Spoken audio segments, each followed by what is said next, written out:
Dikunjungi DC pinjaman online menjadi salah satu resiko ketika kita gagal bayar di pinjaman online yang sudah berizin atau legal resmi OJK. Ya, jadi kalian harus tahu beberapa pelanggaran yang tidak boleh dilakukan oleh DC pinjol. Jadi kalian bisa mempersiapkan diri ketika nanti dikunjungi DC pinjaman online. Oke, kita simak ke videonya setelah yang satu ini.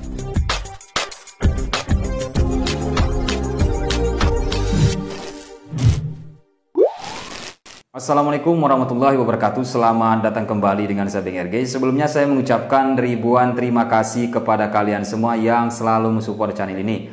Tidak lupa saya selalu mendoakan semoga kalian dalam keadaan sehat walafiat, dimurahkan rezekinya dan dipermudahkan oleh Allah segala urusannya. Amin ya rabbal alamin ya. Pada kesempatan kali ini yang akan kita bahas masalah DC pinjaman online. Dikunjungi DC menjadi salah satu resiko ketika kita gagal bayar pinjaman online ya. Setelah kita diteror ya, setelah kita dihubungi ke tempat kerja, terus kontak darurat juga kita sering dihubungi ya. Jadi ini menjadi salah satu resiko ketika kita gagal bayar di pinjol legal ya.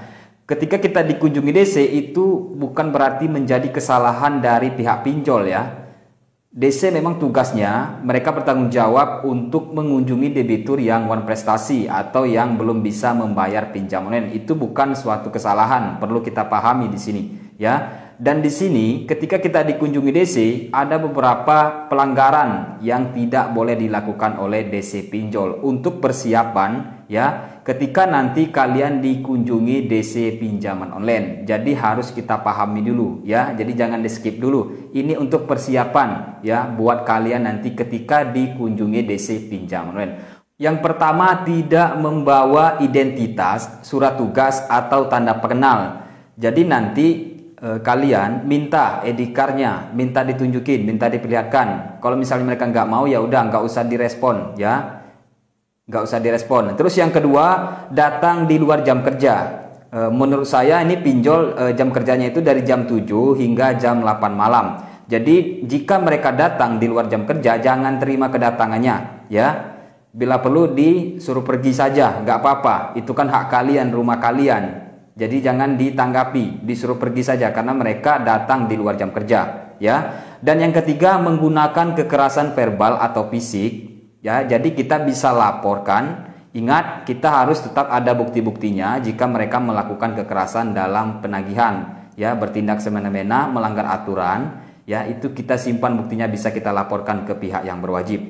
Yang keempat, ya, pada dasarnya, ya, VC atau file collection ini mereka tidak mendatangi di mana tempat kita kerja. Jadi hanya ke rumah saja, ya. Itu menurut saya mereka hanya datang harus ke rumah saja ya, tidak dibenarkan jika mereka mendatangi ke tempat kerja untuk masalah VC ya dari pinjaman online. Beda jika misalnya dari perusahaan pembiayaan itu mungkin dibenarkan ya. Kita tidak tahu juga bagaimana peraturan dari OJK. Kalau masalah pinjaman online mereka tidak datang ke tempat kerja, mereka hanya datang ke rumah saja ya. Oke, terus yang terakhir, tidak melakukan kekerasan, menyita barang ya, itu bisa kita laporkan. Misalnya mereka melakukan penyitaan barang, perampasan barang, itu bisa kita laporkan, kita simpan bukti-buktinya ya. Pinjam online tidak berhak menyita barang ya, karena ketika mereka ingin menyita barang itu harus ada putusan dari pengadilan. Jadi masalah pinjol itu tidak dibenarkan jika menyita barang, itu bisa kita laporkan ya. Oke, jadi itulah persiapan ketika kalian nanti dikunjungi DC pinjol. Ya, jadi tidak sembarangan jika mereka datang nggak mau melihatkan identitas, lebih baik nggak usah kita respon yang seperti itu ya.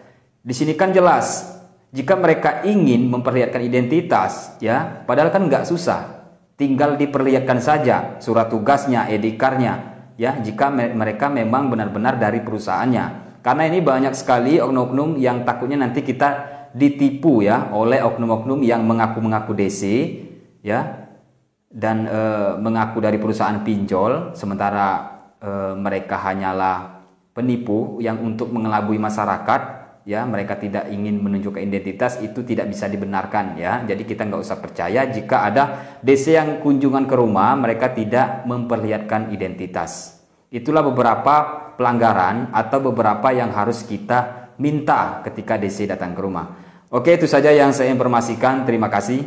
Assalamualaikum warahmatullahi wabarakatuh.